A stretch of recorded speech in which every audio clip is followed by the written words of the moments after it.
Welcome, curious minds, to another deep dive. Today, we're taking a shortcut to understanding one of the most influential figures of our time, Jeff Bezos. Hmm. We're going beyond the headlines to really unpack the blueprint of his innovation, Mm. from those humble beginnings right up to these, well, audacious visions of space. Indeed. And our mission today is to trace that journey. Not just what he built, but maybe more importantly, how and why he built it. Right. We'll explore, I think, 7 distinct stages of Amazon's growth and even beyond, trying to extract those core principles that fueled his, well, unparalleled success. So the goal is you walk away with a really well-informed perspective on the strategies that defined his path, Exactly. a clearer picture. That's right. It's a fascinating look at how Bezos just continuously redefined what was possible. I mean, from selling books to launching rockets. Quite the leap. Yeah. And what surprising lessons you might be able to apply to your own ventures.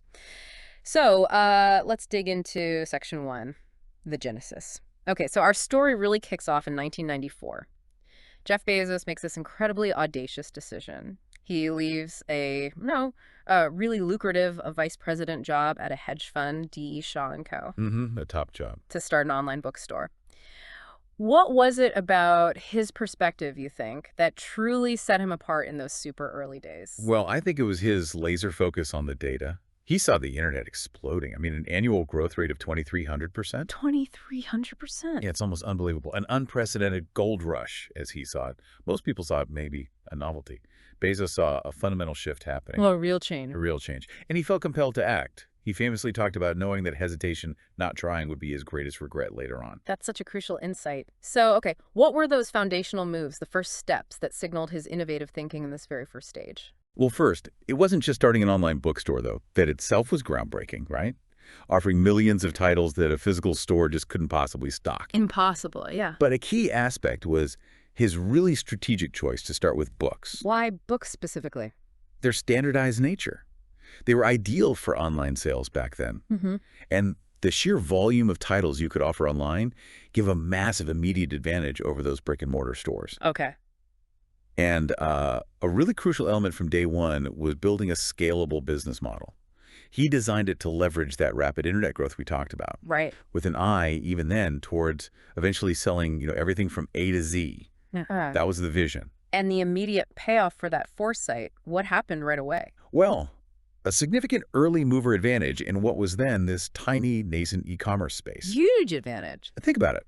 Within just 30 days of launch, Amazon was selling to customers in all 50 U.S. states and 45 foreign countries. Yeah. That kind of rapid global reach was just unheard of. And it laid the groundwork for that unparalleled product selection, completely unconstrained by physical shelf space. You mentioned Bezos's personal motivation earlier, that regret thing. Can you maybe elaborate on how he actually applied that thinking day to day? Absolutely. Mm. So the decision to leave his secure job, that was big. But even the act of personally driving across the country to Seattle to get the domain rights. He drove himself. He drove himself, yeah, Fuck and yeah. started developing software from his garage. It was all guided by what he called his regret minimization framework. Okay, explain that. So instead of, calculating probabilities of failure, Bezos asked himself a different question. In 80 years, will I regret not trying this? Shifts the perspective. Completely. Mm-hmm. That reframe just cut through all the short-term fear and uncertainty. Yeah. It unlocked these audacious long-term bets. It's almost like a psychological hack for having extreme long-term vision. That's fascinating. And even small things like changing the company's initial name. It was Cadabra at first. Cadabra. Magic. Yeah, maybe too whimsical. Sure. He changed it to Amazon for strategic branding, to symbolize vast scale, like the river, and practically to ensure an early appearance in alphabetical searches online. Smart. So at that point, who was he actually up against? Who were the competitors? Primarily, it was the traditional brick-and-mortar bookstores. Mm-hmm. Think Barnes and Noble. They were caught completely off guard. Right. And of course, there were other smaller internet startups popping up, all trying to stake their claim in that online gold rush. But Amazon moved fast. So wrapping up this first section, what does this initial burst of innovation mean for you, the entrepreneur listening? What are the takeaways? I think it really means embracing calculated risk-taking. But it has to be driven by a strong, long-term vision, especially when you're faced with that potential regret of not acting. Okay. It's also about acting quickly on market shifts. You got to identify and seize those emerging trends because early adoption creates pretty significant competitive advantages. Get in early. Get in early. And fundamentally, prioritize scalability from day one. Build a business model that can grow, that isn't constrained by existing physical limitations right from the outset. That's really about seeing the forest for the trees, isn't it? And having the courage to actually make the leap. Precisely. Okay, this leads us perfectly into Amazon's early growth phase. Now, what's fascinating here, as you mentioned, is how Amazon's initial expansion wasn't really rooted in advertising, but in this profound belief in the customer experience itself.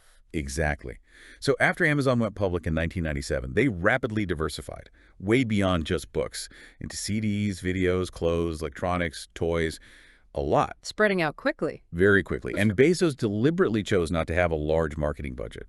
He relied instead on word of mouth, fueled by what he aimed to be an exceptional customer experience. So the experience was the marketing. That was the idea. He believed, and I think this is a direct quote, if you build a great experience, customers tell each other about that. Word of mouth is very powerful. Okay, so what were the hallmarks then? What defined this customer-centric innovation? Well, one key aspect was definitely prioritizing that customer experience over traditional marketing spend. Like we said, making the product and service the marketing. Mm-hmm. Beyond that, he implemented a pretty comprehensive customer review system. And famously, he defended including negative feedback. Even the bad reviews. Even the bad ones. Because he knew or believed it empowered customers and ultimately built trust in the long run. Interesting. And he fostered this deep charge-less philosophy, constantly seeking ways to cut costs, increase efficiency so they could offer lower prices, directly benefiting the customer. And the practical benefits of doing it that way, what did that achieve for Amazon? Well, it generated incredibly powerful organic growth. You essentially had highly effective word-of-mouth marketing, turning your own customers into your best advocates. Free marketing. The best kind. Why? This built deep customer trust and satisfaction, positioning Amazon towards that goal of being Earth's most customer-centric company. Right. And ultimately, it ensured sustainable revenue growth because it prevented customer dissatisfaction and churn, which are often silent killers of long-term revenue. Makes sense. Mm. How was this philosophy actually put into practice, like day-to-day, inside the company? Customer obsession was literally declared Amazon's first and guiding principle. It shaped pretty much every business decision. Number one priority? Number one, Bezos implemented mechanisms to continuously reduce costs and improve efficiency, which allowed for those consistently low prices. And he fostered this really powerful bias for action among employees. Bias for action. Yeah, encouraging them to err on the side of action. Basically, don't wait for perfect information, just try things. Yeah. And that led to rapid innovations like one-click shopping. Ah, one click. Yeah, that was revolutionary. It really was. Came out of that culture. So who are the main players Amazon was competing with at this particular stage? Still the traditional retailers, mainly, with their higher overheads and, frankly, less transparent operations. Interestingly, though, Amazon also struggled a bit against other online auction sites, like eBay, with its early Amazon auction attempts. That was a rare misstep where their customer centricity didn't immediately translate into a competitive edge in that format. Okay, so even they stumble sometimes. So for entrepreneurs listening now, what are the key takeaways from this specific phase of growth? I'd say prioritize delivering exceptional product or service value. Make that your most effective marketing strategy. And value first. Value first. Also, be comfortable being misunderstood, maybe by Wall Street or others, for prioritizing that long-term customer satisfaction over chasing short-term profits. Takes patience. A lot of patience. And cultivate that bias for action. You need to swiftly implement improvements and seize opportunities rather than getting stuck in analysis paralysis, waiting for perfect information that never comes. That's a profound commitment to the customer. But okay, how did this customer-centric approach help Amazon not just grow, but actually survive a massive industry shakeup? I'm thinking specifically about the dot-com bubble bursting. Right, yeah. If we connect this to the bigger picture, this period really demonstrates the sheer power of having an unwavering long-term vision, especially when everyone else is panicking. The dot-com bubble burst around 2000, right? It caused countless internet companies to just collapse, vaporize. Yeah, it was carnage. Total carnage. But Amazon, they not only survived, they actually thrived coming out of it. And this resilience was largely due to Bezos's, quote, unusually slow-paced business plan. Slow-paced. That sounds odd. It sounds odd, but it meant prioritizing reinvesting revenue back into the business and maintaining those low prices, even when investors were screaming for profits, So ignoring the pressure. ignoring the short-term pressure. Right. And his decision-making was uniquely characterized by a focus on free cash flow, not traditional accounting earnings or GAAP earnings. Can you quickly explain the difference, free cash flow versus GAAP? Sure. So GAAP earnings are the profits a company reports according to standard accounting rules. But free cash flow is the actual cash generated by the business after accounting for operating costs and capital expenditures. It's the cash you actually have left over to reinvest, pay debt, or return to shareholders. Bezos believed that was the true measure of long-term health. Got it. So cash in hand was more important than reported profit on paper. Exactly. That sounds incredibly counterintuitive, especially during a financial crisis, doesn't it? It really does. So what were the clearest signs of this innovative financial approach? Well, he consistently defied that short-term investor pressure. He kept reinvesting revenue back into the company, accepting a remarkable 6-year period without showing significant profit. 6 years. 6 years. That alone was audacious. He really pioneered that focus on free cash flow as the primary measure of company success and how they guided investment. Okay. And perhaps most audaciously, in the middle of all this uncertainty, he launched Amazon Prime in 2005. Prime. This subscription service, offering free 2-day shipping, initially seemed financially unsound. How could that possibly work? Yeah, the numbers must have looked crazy. They probably did on a short-term basis. Mm-hmm. But it was based on this intuitive understanding, this bet on immense long-term customer value and loyalty. And the benefits of sticking to such a patient yet bold strategy through that crisis. Well, number one, survival.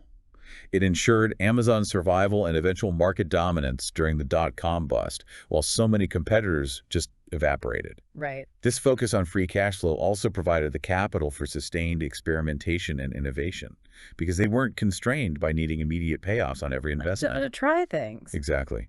Room to breathe and innovate. And Prime, of course, proved to be a masterstroke. It created incredibly deep customer loyalty and significantly increased purchase frequency. It just demonstrated the long-term value he saw. So how did he operationalize this? How did he put this into practice day to day? His strategy involved aggressively reinvesting pretty much all the revenue back into expanding operations, fulfillment centers, technology, and maintaining those low prices. Keep building. Keep building.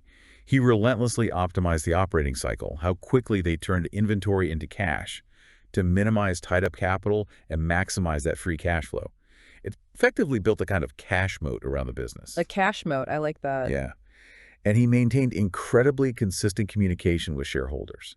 Famously, he re-enclosed his original 1997 letter to shareholders in every annual report after that. The same letter. The same letter, just to reinforce Amazon's long-term financial philosophy over and over again. Wow. Okay, so during this turbulent time, who was he competing with then? Who fell away? Primarily, it was the other dot-com era companies, the ones that failed because they lacked that long-term vision, and crucially, the financial discipline.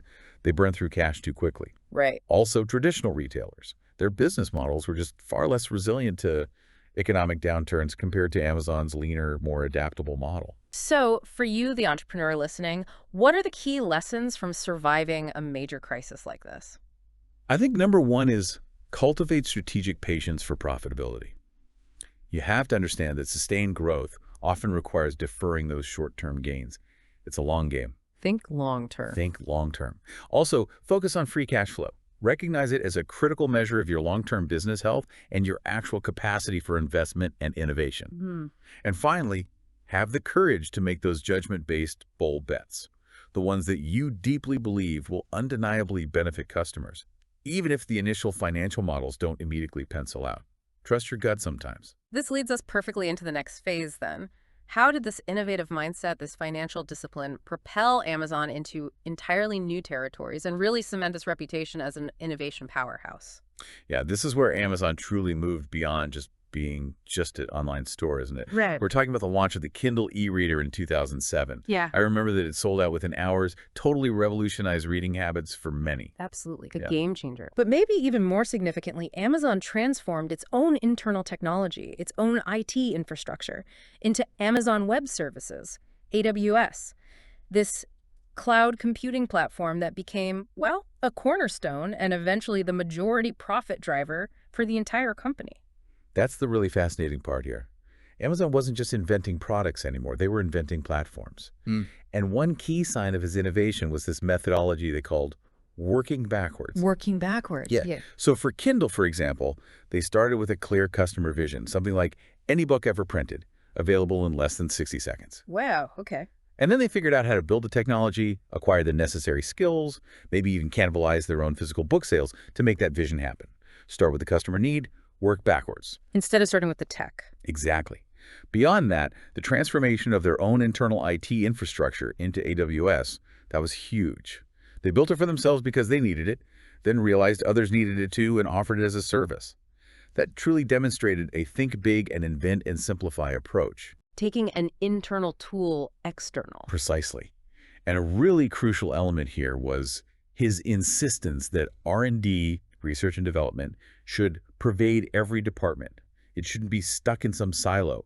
He wanted to break down those technological silos and embed innovation throughout the entire business, not just in a separate lab somewhere. And the benefits of doing it that way, this integrated approach. Substantial benefits. I mean, it created major, highly profitable new revenue pillars like Kindle and especially AWS. AWS eventually started driving the majority of Amazon's overall profit. Incredible. It also massively expanded Amazon's ecosystem and created these powerful network effects. Think about self-service platforms like Kindle Direct Publishing, KDP for authors, or Fulfillment by Amazon, FBA for merchants. Right, letting others build on their platform. Exactly. It created these win-win scenarios for third-party developers, authors, merchants, all plugging into Amazon's infrastructure.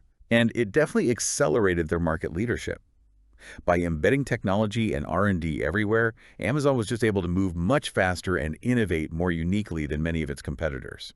So how is this thinking applied in, like, concrete ways? Can you give examples? Well, developing the Kindle is a prime example. Remember, Amazon was an online retailer, not an electronics manufacturer. But Bezos saw the customer need for ebooks and just decided they'd figure out how to build the solution. Yeah, they learned hardware. They learned hardware.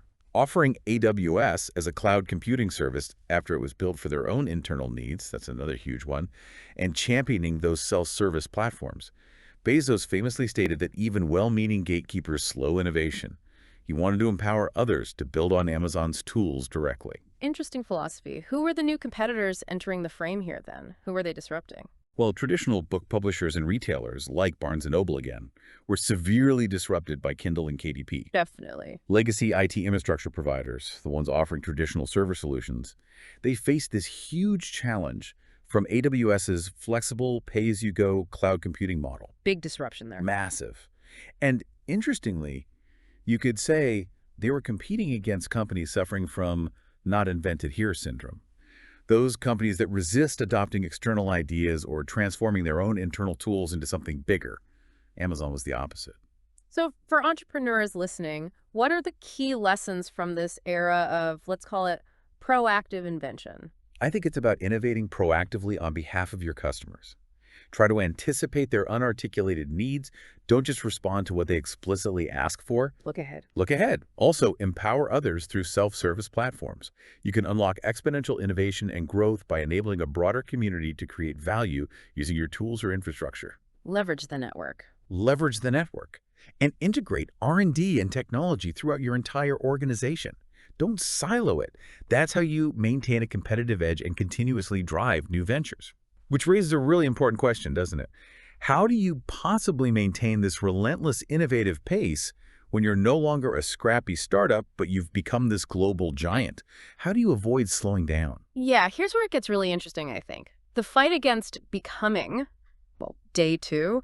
As Amazon grew into this absolute behemoth, Jeff Bezos became almost obsessed with preventing it from succumbing to what he called day two. Day two meaning? He ascribed it as a state of stasis, followed by irrelevance, followed by excruciating, painful decline, followed by death. Pretty dramatic. Very dramatic, but clear. So to combat this, he rigorously implemented what he called the day one culture, constantly emphasizing speed, customer obsession, and bold innovation. It's like trying to run a marathon at a sprint pace forever. Sounds exhausting. It does. And Bezos famously iterated again and again that failure and invention are inseparable twins. You can't have one without the other. That's a profound cultural commitment to maintain its scale. Yeah. So the signs of his innovation here were really about that relentless fight against complacency, right? Pushing for the enthusiasm and agility of a startup driven by that deep-seated fear of hitting day two. Exactly. He also showed this radical acceptance of experimental failure. He explicitly stated, if you know in advance that it's going to work, it's not an experiment. He viewed failure as absolutely necessary for true innovation. Not just acceptable, but necessary. Necessary. And he used a very practical tool, strategic decision categorization. Yeah. Splitting choices into one-way doors versus two-way doors to optimize both speed and deliberation. Okay, explain the doors. One way versus two way. Sure. A two-way door decision is reversible. If you make a mistake, you can go back through the door relatively easily. So make those decisions quickly, experimentally. Like trying a new website feature. Exactly. Yeah. A one-way door decision, though, is consequential and largely irreversible, like building a massive new fulfillment center or launching a whole new product category. Those require much slower, more careful deliberation. Got it. So, categorize decisions to manage risk and speed. What were the benefits of instilling this rigorous day one culture across such a huge company? Well, it enabled sustained innovation, even at massive scale. Amazon continued bold development of new products. Think about the Echo and Alexa, even as this huge corporation. They avoided typical stagnation, partly by learning from prior missteps, like the Fire Phone, Ah, yes, the Fire Firm. famous flop. Right. It also maintained incredible operational agility. That was probably through decentralized decision-making via those two pizza teams. Right, the small teams. Small autonomous teams, and that one-way, two-way door framework helped maintain speed and nimbleness. And it ultimately led to accelerated product development through structured risk-taking. Because, as Bezos often said, the big winners pay for so many experiments. The successes fund the failures. Can you give us a concrete example of how this day one thinking was applied in practice? Absolutely. The widespread adoption of those two pizza teams was key. It promoted efficiency and autonomy, ensuring decisions weren't constantly bottlenecked, going up some hierarchy. Empowering the teams. Right. The one-way, two-way door framework was used constantly. Right. Reversible decisions made quickly, experimentally, irreversible ones mulled over carefully, and a perfect application of learning from missteps. The Fire Phone. It was widely seen as a total bust, right? Cost them a reported $170 million write-off. Ouch. Big ouch. But internally, it was explicitly framed as a necessary failure along the innovation path. And the learnings from that failure, particularly around voice interfaces and AI, directly informed the successes of the Echo and Alexa products later on. So the failure wasn't wasted. Not at all. It was tuition. Okay, at this point, Amazon's competitors weren't just other online retailers or old school stores anymore, right? The field was changing. Exactly. By now, they were competing against other established large companies that tend to become slow, bureaucratic, and risk-averse. You know, the cautionary tales like Blockbuster or Sears, often mentioned by folks online. The day two company. The day two companies, but also direct tech competitors were emerging. Google, with its smart home devices like Google Home, competing with Echo. Apple, with its Apple TV, competing against Amazon Fire TV. The game was getting much tougher. So for entrepreneurs listening, how do you keep your company in that dynamic day one mode, no matter how big it gets? What's the lesson? You have to actively combat day two complacency. Implement cultural and operational mechanisms like small teams, clear decision frameworks to maintain a startup's dynamism, regardless of your growth stage. Stay hungry. Stay hungry, empower fast, decentralized decisions, push authority down to small, autonomous teams, and make that clear distinction between reversible and irreversible choices. And fundamentally, you have to view failure differently. Frame experimental failures not as disasters, but as inevitable and valuable learning opportunities that actually drive future invention and those breakthrough successes. Failure becomes an advantage if you learn from it. Which leads us, naturally, to how Bezos started expanding Amazon's influence even further, way beyond its core business into seemingly unrelated sectors. Yeah, this isn't just about growing a single business anymore. It feels like it's about reshaping entire industries and expanding an empire. In this period, Amazon's reach moved far beyond pure e-commerce. We saw the acquisition of Whole Foods in 2017 for, what, $13.7 billion? A massive entry into physical retail and grocery delivery. Huge move. And then, beyond Amazon itself, Jeff Bezos personally purchased the Washington Post back in 2013 for $250 million. And he wasn't a passive owner. He actively engaged in its digital transformation and led it back to profitability. What's really fascinating here is the strategic intent behind these seemingly quite disparate moves. One clear sign of innovation was just that strategic diversification itself, expanding into new, seemingly unrelated sectors like brick-and-mortar grocery and traditional media. Why, though? What was the connection? Well, it wasn't random. It was about expanding Amazon's overall ecosystem and influence, finding new ways to connect with customers, gather data, leverage logistics. Beyond that, it was about applying Amazon's distinctive mindset, that technology-first, customer-centric approach to try and transform legacy industries. The Washington Post's digital revitalization is a perfect example of that. Taking the Amazon playbook elsewhere. Exactly. And interestingly, as his personal wealth and influence grew exponentially, we also saw the launch of these large-scale philanthropic initiatives like the Bezos Day One Fund and the Bezos Earth Fund. It demonstrated an evolving scope of responsibility, perhaps, alongside that massive business growth. And the tangible benefits of this much broader impact, what did it achieve? Well, for Amazon, it definitely diversified revenue streams. It significantly expanded their market presence into physical retail and grocery delivery with Whole Foods. Got a foothold there. A big one. It also arguably enhanced Amazon's overall brand reputation and broadened its societal influence, moving it beyond being seen solely as an e-commerce giant. And for the Washington Post specifically, his involvement led to a really successful digital transformation, bringing it back to profitability and thoroughly modernizing its operations. So how are these new ventures actually put into practice? What did they do? Well, the Whole Foods acquisition wasn't just about buying stores. It was about gaining control over a critical part of the grocery supply chain, integrating online and offline, and enhancing customer convenience with features like 2-hour delivery through Prime Now. Right, connecting the dots. Connecting the dots. With the Washington Post, it was Bezos' personal purchase and his active engagement. He significantly increased its tech staff, brought in digital expertise, really pushed that digital transformation hard. And on the philanthropic front, he allocated billions with a B from his personal fortune to establish the Bezos Day One Fund, focused on homelessness, and the Bezos Earth Fund, tackling climate change. So using his resources in new ways. Who were the new players Amazon or Bezos were now competing or interacting with in these broader arenas? Well, traditional grocery chains obviously faced hugely increased competition from Amazon's sudden entry into physical retail and delivery. Woke them up. Definitely woke them up. Legacy media companies, many already struggling with digital transformation, now had the revitalized Washington Post, backed by Bezos' tech mindset, as a benchmark or competitor.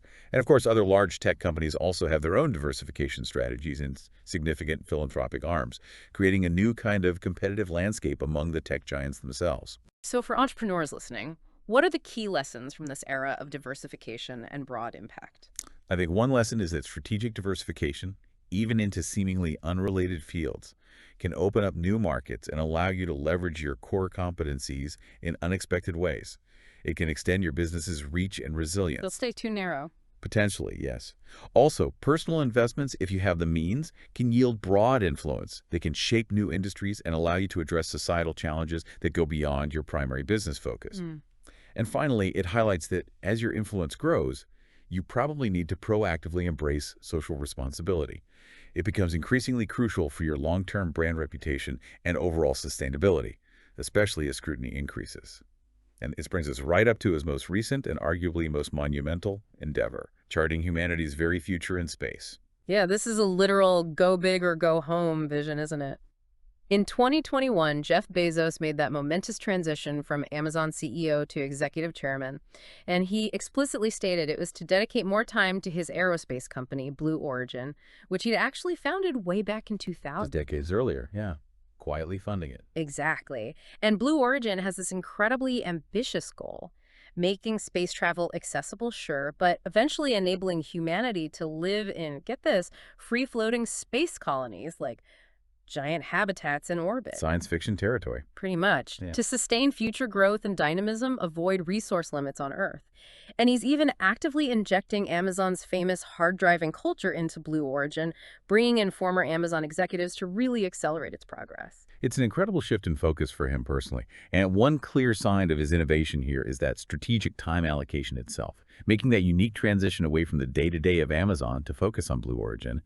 It demonstrates this deep dedication to a lifelong passion and this truly grand vision for humanity's future. It's huge scope. Huge scope. He exhibits this undeniable go big or go home mentality, aimed squarely at historical impact. Despite Amazon's monumental success, Bezos has said he feels he's not near the end of the story. He's driven to make history with Blue Origin. His vision is literally trillions of humans living and working in space colonies to avoid what he sees as inevitable stasis and rationing if we remain confined to Earth. Trillions of people, wow. It's a staggering number, and he's deliberately infusing Blue Origin with Amazon's rigorous operational culture, bringing in former Amazon executives, implementing reportedly some tough tactics to accelerate progress in this incredibly complex and high-stakes industry, applying the Amazon way to rockets. And the potential benefits of this vision, assuming it could even work. Well, they're monumental, aren't they? The potential societal and economic impact could be, theoretically, addressing humanity's long-term resource and growth limitations through space expansion. A safety valve for Earth. That's one way to think about it. It's certainly leading to accelerated development and increased competitiveness within the private space industry, partly due to applying Amazon's proven operational rigor and leadership principles. And of course, it's led to the attraction of top talent and significant investment flowing into Blue Origin, fueled by that ambitious vision and Bezos's deep personal commitment and funding, selling billions in Amazon stock each year to fund it. How is he putting this approach into practice at Blue Origin? You mentioned the culture transfer. Well, Blue Origin's motto itself is telling. Gradatum ferociter. Which means? Step by step ferociously. It encapsulates this idea of a patient, methodical approach to incredibly complex engineering challenges. Don't skip steps, but combined with aggressive execution and ambition.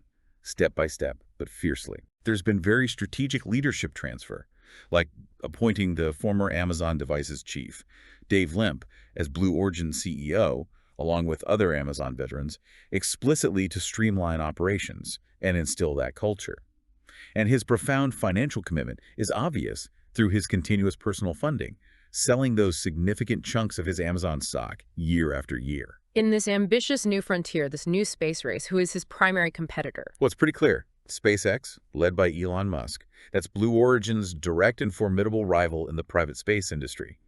They're often characterized by a faster, perhaps more risk-tolerant, iterative approach compared to Blue Origin's more methodical gradatum ferociter. Two different styles going head-to-head. Very different styles, yeah. Pushing the boundaries in different ways. So, for entrepreneurs listening, what are the ultimate lessons from this pursuit of a truly grand, almost civilization-level vision? Well, maybe it's about daring to pursue those go big or go home visions, aiming to make history, address monumental challenges, even if they require decades or longer of sustained effort. Dream big. Dream really big. It also shows that proven corporate cultures and operational rigor can be transferred and effectively applied to new, incredibly complex, high-stakes ventures to accelerate performance. Your playbook might work elsewhere. And finally, it's a stark reminder. Prepare for intense public and ethical scrutiny when you pursue world-changing ambitions, especially those involving vast resources, potentially disrupting existing norms, or carrying significant societal implications. The bigger the goal, the brighter the spotlight. And that concludes our deep dive into the constantly evolving world of Jeff Bezos' innovation. I mean, from an online bookstore started in a garage to these incredible visions of space colonies, his journey is truly a masterclass in relentless ingenuity, isn't it? Indeed it is. His story really underscores that innovation isn't some static achievement you reach. It's an ever-evolving strategic imperative. It has to be fueled by a visionary, long-term, and frankly relentless mindset. That day-one approach he talks about, always inventing on behalf of the customer, and crucially embracing failure as an inevitable path to breakthrough. So what does this all mean for you, listening right now? As you consider the absolutely vast scope of Bezos' ambitions, from disrupting retail to literally reimagining humanity's future in space, maybe ponder this. How might his core principles, things like deep customer obsession, that bias for action, radical experimentation, how might they apply to the challenges and opportunities you face? Especially perhaps when considering the broader impact and, the criticisms that any company inevitably faces as it scales and its influence grows. It's definitely a thought worth exploring. How do those principles scale and what responsibilities come with that scale? Absolutely. Well, we hope this deep dive has given you plenty to think about. Until next time, keep digging, keep learning, and keep innovating. Welcome, curious minds, to another deep dive. Today, we're taking a shortcut to understanding one of the most influential figures of our time, Jeff Bezos. We're going beyond the headlines to really unpack the blueprint of his innovation, from those humble beginnings right up to these, audacious visions of space. Indeed. And our mission today is to trace that journey. Not just what he built, but maybe more importantly, how and why he built it. Right. We'll explore, I think, 7 distinct stages of Amazon's growth and even beyond, trying to extract those core principles that fueled his, well, unparalleled success. So the goal is you walk away with a really well-informed perspective on the strategies that defined his path. Exactly. A clearer picture. That's right.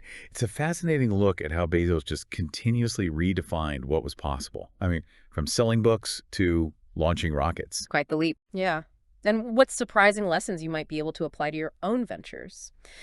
So let's dig into section 1, the genesis. Okay, so our story really kicks off in 1994. Jeff Bezos makes this incredibly audacious decision. He leaves a really lucrative vice president job at a hedge fund, D.E. Shaw & Co. A top job. To start an online bookstore.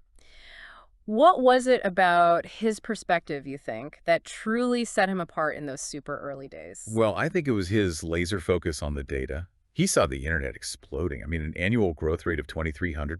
2,300%? Yeah, it's almost unbelievable. An unprecedented gold rush, as he saw it. Most people saw it maybe a novelty. Bezos saw a fundamental shift happening. Well, a real change. A real change. And he felt compelled to act. He famously talked about knowing that hesitation, not trying, would be his greatest regret later on. That's such a crucial insight. So, okay, what were those foundational moves, the first steps that signaled his innovative thinking in this very first stage? Well, first, it wasn't just starting an online bookstore, though. That itself was groundbreaking, right? Offering millions of titles that a physical store just couldn't possibly stock. Impossible, yeah. But a key aspect was his really strategic choice to start with books. Why books specifically? Their standardized nature. They were ideal for online sales back then.